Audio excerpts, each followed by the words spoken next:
Hello everybody, welcome to Basit Corner dan kita masuk lagi ke segmen Spooky Get.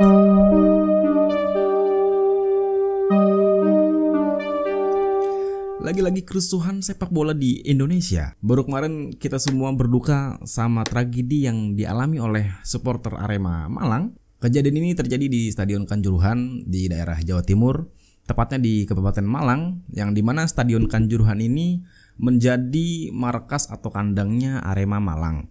Dan stadion ini diresmikan pada tahun 2004 oleh Megawati Soekarnoputri, yang dimana dia menjadi presiden pada saat itu. Dan selama proses pertandingan baru kali ini di Stadion Kanjuruhan itu mengalami tragedi yang sangat parah dan memakan banyak korban jiwa. Dan kejadian ini terjadi pada kemarin banget, yang dimana pada saat itu ya udah ada pertandingan bola Arema FC sampai akhir pertandingan nggak ada apa-apa, and then kejadiannya itu langsung dar-der aja deh, nggak ada, dan nggak terlalu banyak konspirasi yang sengaja dibuat dari awal, nggak ada. Jadi kejadiannya ini terjadi pada saat, jadi poinnya pada saat di akhir pertandingan Arema melawan Persebaya gitu kan. Persebaya sampai akhir pertandingan menang dengan skor 3 untuk Persebaya, 2 untuk Arema Malang. Yang dimana berarti Arema Malang ini mengalami kekalahan gitu kan. Setelah itu supporter di akhir pertandingan setelah kick off selesai, supporter tuh nggak terima gitu kan. Supporter tuh nggak terima, and then ada beberapa orang masuk ke lapangan, and then udah terjadilah tragedi yang sangat memilukan untuk kita semua lah, nggak cuman untuk sepak bola, nggak cuman itu doang, untuk semua kalangan dan untuk semua hal. Kita sangat-sangat menyayangkan hal tersebut gitu. Dan karena kalau gua ceritain dari sisi media satu atau enggak gua dari sisi kepolisian, rasanya nggak, kurang objektif gitu. Nah, gua bakal mengutip kronologi ini dari supporter Arema Malang yang pada saat itu nonton di Stadion Kanjuruhan. Biar beritanya nggak terlalu simpang siur gitu, biar beritanya itu nggak terlalu memberatkan pihak siapa gitu. Ya enggak. Ini gue bakal mengutip tweet dari orang yang pada saat itu menonton di Stadion Kanjuruhan. Akun Twitternya ini bernama Reski Wahyu _05 dengan username Libra_12. Jadi dia ini adalah orang yang pada saat itu nonton di Stadion Kanjuruhan, yang dimana dia mengalami situasi atmosfer mengerikan pada saat itu. Jadi awal mula tweetnya seperti ini. Di sini saya akan mencoba menceritakan kronologi insiden yang terjadi di Kanjuruhan 1 Oktober 2022. Dari awal saya masuk stadion, kondisi pemain sedang pemanasan. Semua berjalan aman dan tertib hingga kick off pukul 8 malam. Kick off pun dimulai dan pertandingan berjalan aman tanpa kericuhan sedikit pun. Yang ada hanya supporter Arema saling melontarkan cywar ke arah pemain Persebaya. And then babak pertama selesai, dan saat jeda istirahat ada sekitar 2-3 kali kericuhan sedikit di tribun 12 dan 13 yang bisa segera diamankan oleh pihak berwenang. Babak kedua berlanjut dan tim Persebaya berhasil mencetak golnya yang ketiga. Arema FC semakin tampil menyerang menggempur gawang Persebaya, tapi tidak ada gol yang tercipta. Semakin banyak serangan, semakin gemas juga kita sebagai supporter menontonnya. Hingga peluit akhir dibunyikan, Arema tidak bisa menambah golnya dan harus menerima kekalahan.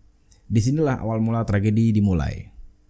Setelah peluit dibunyikan, para pemain Arema tertunduk lesu dan kecewa. Pelatih Arema dan manajer tim mendekati tribun timur dan menunjukkan gestur minta maaf ke supporter. Di sisi lain ada satu supporter yang dari arah tribun selatan nekat masuk dan mendekati Sergio Silva dan Maringa.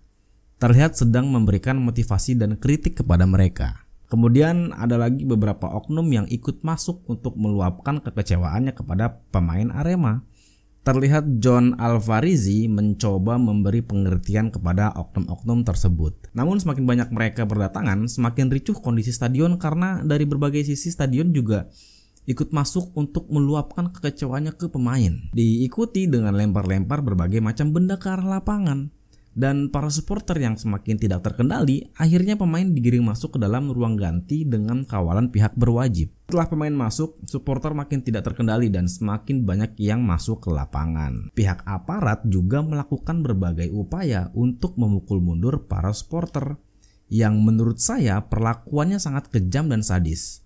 Dipentung dengan tongkat panjang, satu supporter dikeroyok aparat, dihantam tameng, dan banyak tindakan lainnya. Tapi saat aparat memukul mundur supporter di sisi selatan, supporter dari sisi utara yang menyerang ke arah aparat karena semakin banyaknya supporter yang masuk ke lapangan dan kondisi sudah tidak kondusif. Aparat menembakkan beberapa kali gas air mata ke arah supporter yang ada di lapangan. Silih berganti supporter menyerang aparat dari sisi selatan dan utara. Yang akhirnya selain hujan lemparan benda dari sisi tribun, di dalam lapangan juga terjadi aksi tembak-tembakan gas air mata ke arah supporter. Terhitung puluhan gas air mata sudah ditembakkan ke arah supporter. Di setiap sudut lapangan telah dikelilingi gas air mata. Ada juga yang langsung ditembakkan ke arah tribun penonton, yaitu di tribun 10. Para supporter yang panik karena gas air mata semakin ricuh di atas tribun. Mereka berlarian mencari pintu keluar. Tapi sayang pintu keluar sudah penuh sesak karena para supporter panik terkena gas air mata. Banyak ibu-ibu dan wanita dan orang tua dan anak-anak kecil yang terlihat sesak, nggak berdaya, nggak kuat ikut berjubel-jubel untuk keluar dari stadion. Terlihat mereka sesak karena terkena gas air mata. Seluruh pintu keluar penuh dan terjadi macet. Di dalam stadion mereka sesak karena gas air mata yang sudah ditembakkan ke berbagai arah. Sedangkan untuk keluar stadion pun nggak bisa karena macet penuh sesak di pintu keluar. Di luar stadion banyak yang terkapar dan pingsan karena efek terjebak di dalam stadion yang penuh gas air mata. Dan sekitar pukul 10:30 juga masih banyak insiden pelemparan batu ke arah mobil aparat dan pengeroyokan supporter terhadap aparat yang dianggap mengurung kita di dalam stadion dengan puluhan gas air mata. Dan terjadi beberapa tembakan gas air mata kembali di luar stadion. Lebih tepatnya di sekitar tribun 2 Kanjuruhan. Kondisi luar stadion Kanjuruhan sudah sangat mencekam. Banyak supporter yang lemas, bergelimpangan, teriakan dan tangisan wanita. Supporter yang berlumuran darah, mobil hancur, kata-kata makian dan amarah, batu batako, besi dan bambu berterbangan. Dan selama saya jadi supporter Arema, saya dikenalkan Arema oleh orang tua saya pada tahun 2007 hingga saat ini. Hari ini 1 Oktober 2022 adalah titik terendah saya menjadi seorang supporter. Saya masih belum percaya menyaksikan saudara-saudara saya dengan kondisi seperti ini, tanpa mengurangi rasa respek saya kepada keluarga korban. Di sini saya mencoba menjelaskan kronologi yang saya alami secara pribadi. Saya sangat terpukul dengan adanya insiden ini. Dan semoga kejadian ini adalah yang terakhir di semua cabang olahraga dan hiburan, khususnya di sepak bola. Amin. Jadi kita bisa lihat di foto ini ada satu pemicu. Dua orang oknum yang memulai memasuki area lapangan. Kalau dia enggak berlama-lama di area lapangan, mungkin kejadian ini enggak terjadi. Dan kalau dia kooperatif gitu ya pada saat dia masuk dan dikasih pengertian sama aparat gitu ya, dan dia mau keluar, mungkin enggak bakal kejadian seperti ini. Tapi sayangnya dia berlama-lama di area stadion dan dia lari-larian aja gitu. Kan bikin ricuh gitu ya, maksud gue bikin memicu yang lain untuk datang gitu. Ya, and then prediksinya betul aja. Banyak orang-orang yang datang turun dari tribun memasuki area lapangan. Dan kejadiannya pecah aja pada saat itu. Setelah insiden itu banyak korban berjatuhan. Gua ngambil data dari DVI, Disaster Victim Identification. Dia punya Polri. Total yang dipaparkan oleh Kapolri Jenderal Listio Sigit Prabowo, korbannya itu total ada 448, 125 meninggal, 323 luka-luka. Tapi dengan data yang dikasih sama kepolisian, banyak media-media yang mempertanyakan hal tersebut. Jadi banyak media-media yang mau terjun mengirim tim khusus untuk menyelidiki kasus di Stadion Kanjuruhan karena dirasa datanya kurang konkret.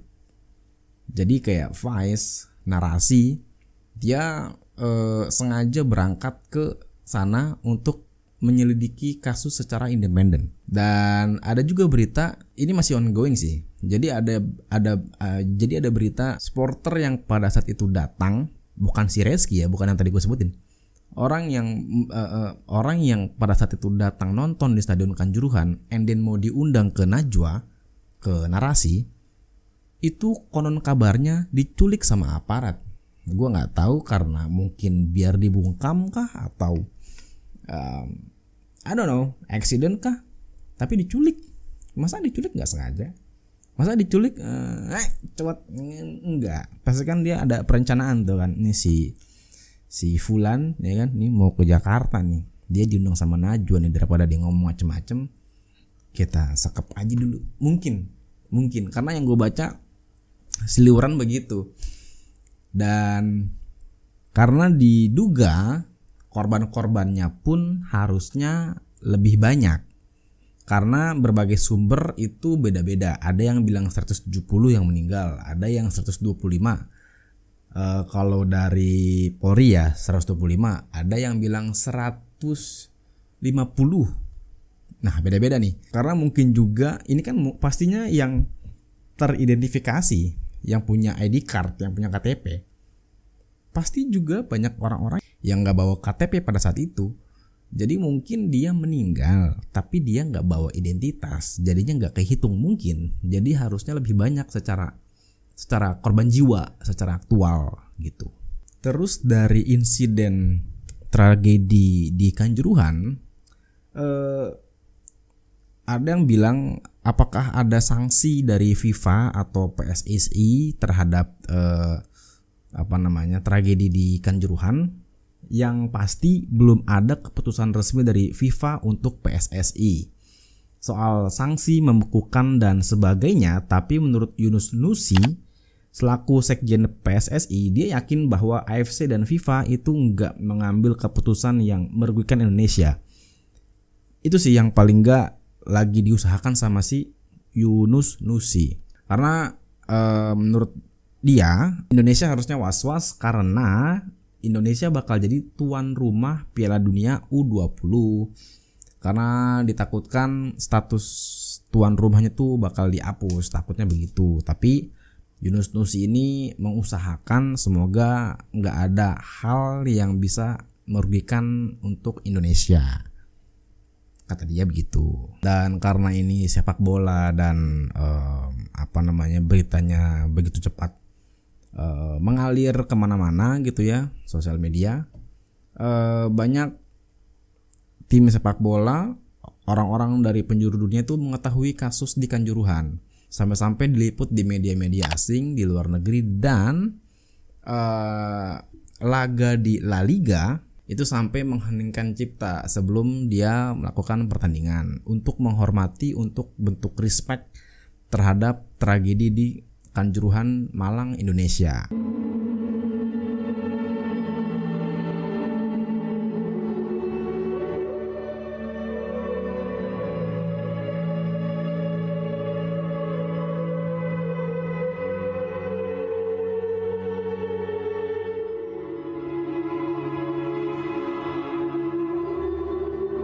Itu yang dipikirin sama Benzema gitu ya, pada saat ngelihat oh di Indonesia kerusuhan.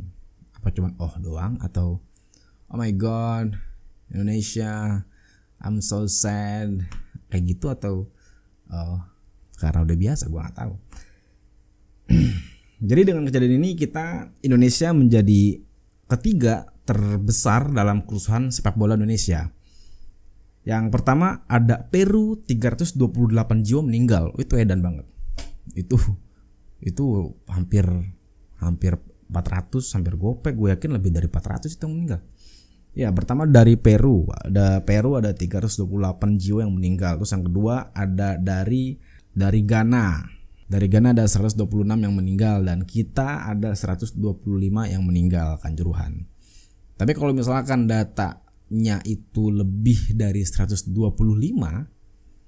Berarti kita yang terbesar kedua di dunia dalam kerusuhan sepak bola. Jadi buat lu yang emang aparat atau bukan aparat gitu ya, kalau lagi di stadion ya harus banyak belajar lah dari kejadian sebelumnya, yang which is kejadian inilah minimal.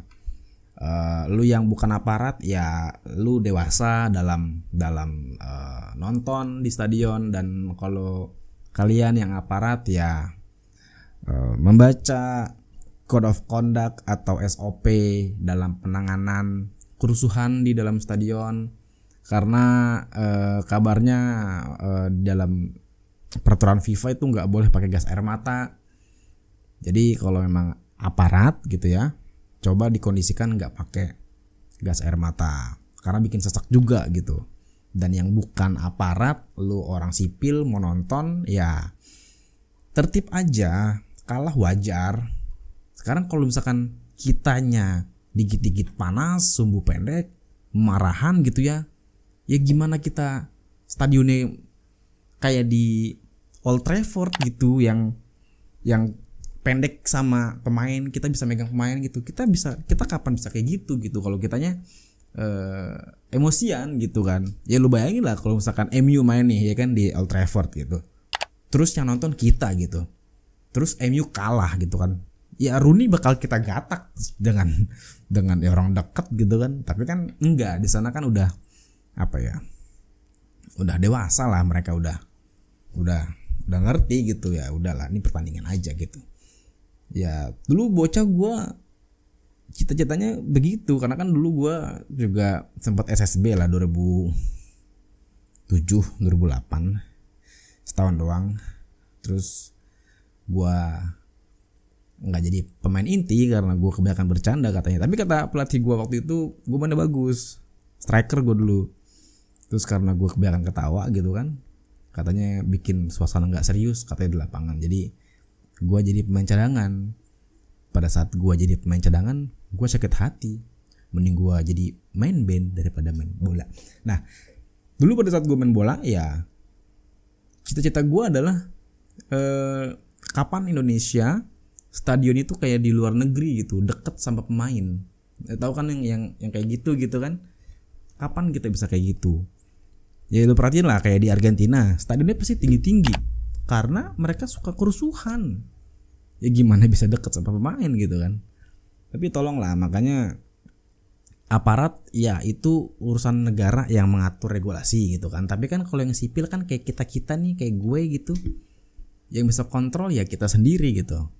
Dari kitanya sendiri ya minimal buang sampah, atau ada habis makan kan kadang tuh kalau di stadion tuh suka ada yang jualan bacang gitu kan.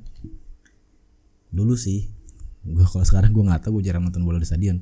Tapi kalau dulu gue gitu, gue nonton ada yang jualan bacang, terus bacangnya tuh kan pakai kulit pisang gitu kan, ya lu taruh di kantong gitu, minimal itu. Jadi tertib sedini mungkin. Dengan tertib sedini mungkin ya lu bisa tertib ke hal-hal yang lebih besar gitu. Contohnya ya kekalahan tim, pada saat tim lu kalah ya udah oke. Kalah nih, masih ada nih next laga lagi gitu aja. Jadi ya begitulah penjabaran atau pembeberan soal tragedi di Stadion Kanjuruhan Malang gitu kan. Anyway, gue ngomong Kanjuruhan ini udah mulai fase loh. Sebelumnya gue kalau pas lagi ngeriset gitu ya, gue ngetik Kanjuruhan tuh Kanguruhan atau enggak Kasuruan, karena gue sering baca media-media itu soal tragedi ini, jadi gue hafal. Ya inilah sedikit pembeberan karena kasus ini juga masih ongoing gitu ya. Nanti kalau misalkan ada update lagi, gue akan coba update video baru lagi. Dan ya segitu aja soal kronologi dari tragedi Stadion Kanjuruhan Malang. Dan buat keluarga yang ditinggalkan korban, semoga ditabahkan.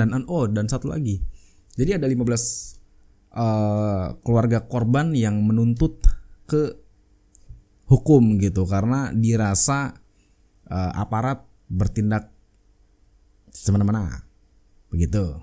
Jadi mereka lagi mengusut ke hukum gitu kan. Ya udah segitu dulu aja video gue kali ini, dan kalau ada update lagi gue akan update terbarunya gimana. Dan kalau lu belum subscribe silahkan di subscribe, dan kalau lu suka sama video ini silahkan di like. Dan ya Yaudah, segitu dulu aja. See you and ciao everybody.